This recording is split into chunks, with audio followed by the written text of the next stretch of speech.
Jump Point Magazine. Issue 0807. Law and Disorder. The Constant Fight for a Peaceful Empire. By Yvette Bayes. Excerpt from Law and Disorder reprinted by permission. Copyright Meritus Press.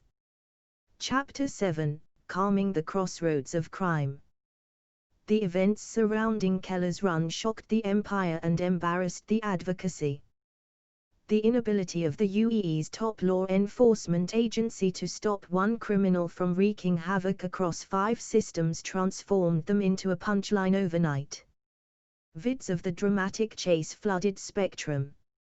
Each portrayed the advocacy as disorganized and unable to contain the chaos caused by a single, skilled pilot fleeing from enraged outlaws, opportunistic bounty hunters, angry civilians, and local law enforcement.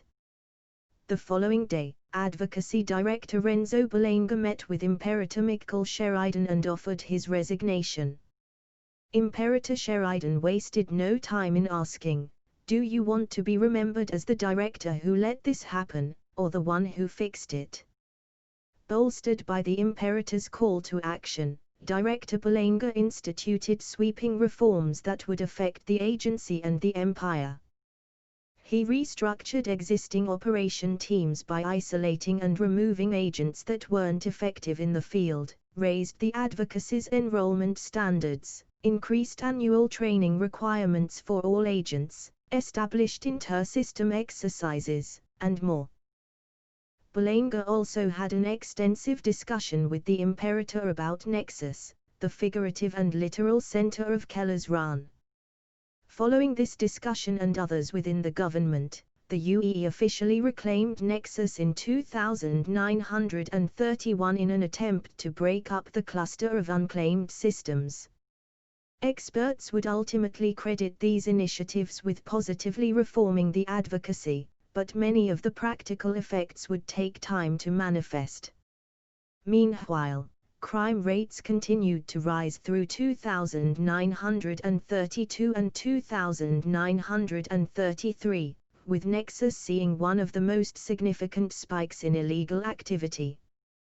By 2934, Director Belenga realized that systemic reforms could only go so far and a more focused approach would be needed to address specific issues in each system. First on his list was Nexus.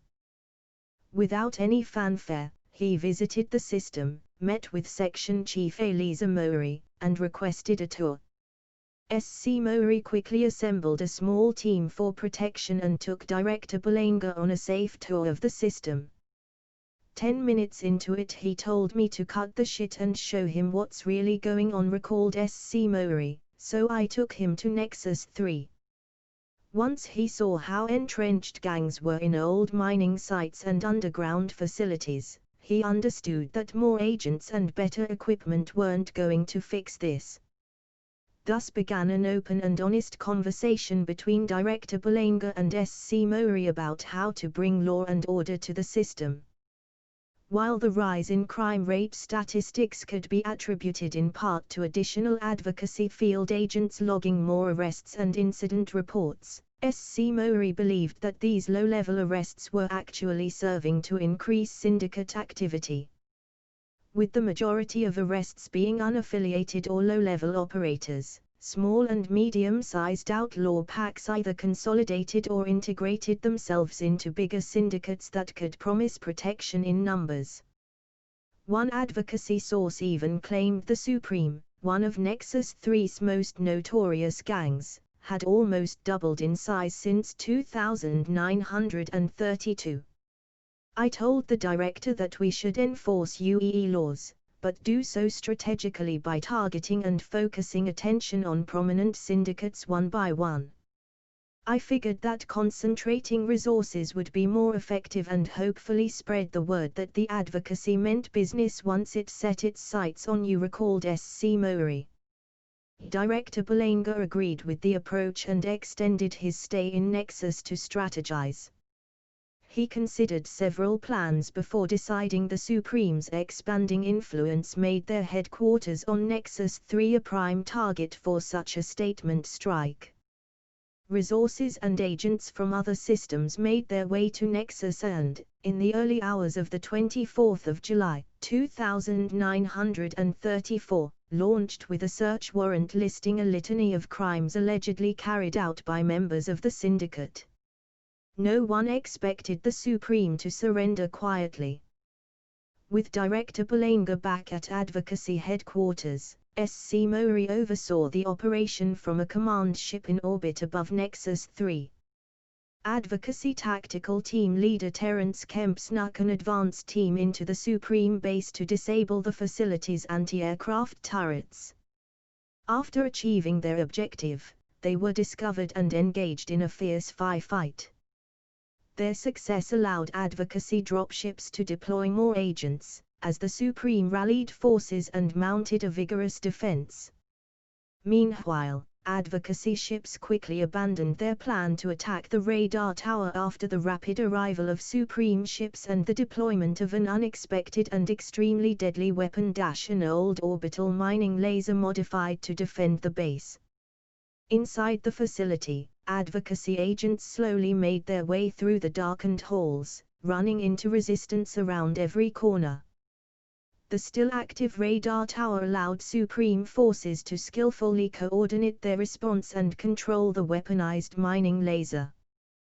Tactical Team Leader Kemp believed the Supreme were orchestrating their operations from a command center inside the facility, and finding it became his primary objective. There was no time to strategize. We were under constant harassment from a force defending their home turf, recalled Kemp. Eventually, we reached an open, common area with several hallways branching off it. I was about to send agents down each one when I spotted something, a strange marking on the wall that looked like the Bainu word for war. Next to this GLYPH was an arrow pointing down one of the hallways. Similar strange symbols were near each hallway entrance, but none reused that same shape language. Only after the attack did the Advocacy learn that the Supreme had created a unique set of symbols so those that couldn't read or speak Standard could still navigate around the facility. Kemp's familiarity with Bainu paid off, as the hallway led to the war room where Supreme commanders were coordinating operations. Breaching the room proved to be a harrowing and costly endeavor for Advocacy forces, but following a fierce fight, they gained control of it, tipping the battle in their favor. Once the radar tower was destroyed and the mining laser taken offline, the surviving Supreme fighters fled. Kemp's team slowly and carefully cleared the facility, eliminating any remaining pockets of resistance. With their headquarters in Advocacy hands, the Supreme were effectively crushed. Surviving syndicate members would try to reconstitute the group over the years, but they were never again major players in the Nexus underworld.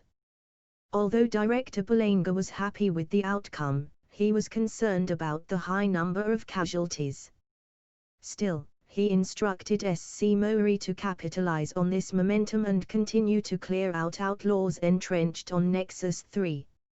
Under SC Mori's guidance, the Advocacy spent the next few years slowly reclaiming the planet. To ensure outlaws wouldn't flee only to return later, the Advocacy worked with the UEE military to bring in troops to hold the facility and establish their own base. Yet, not everything went smoothly.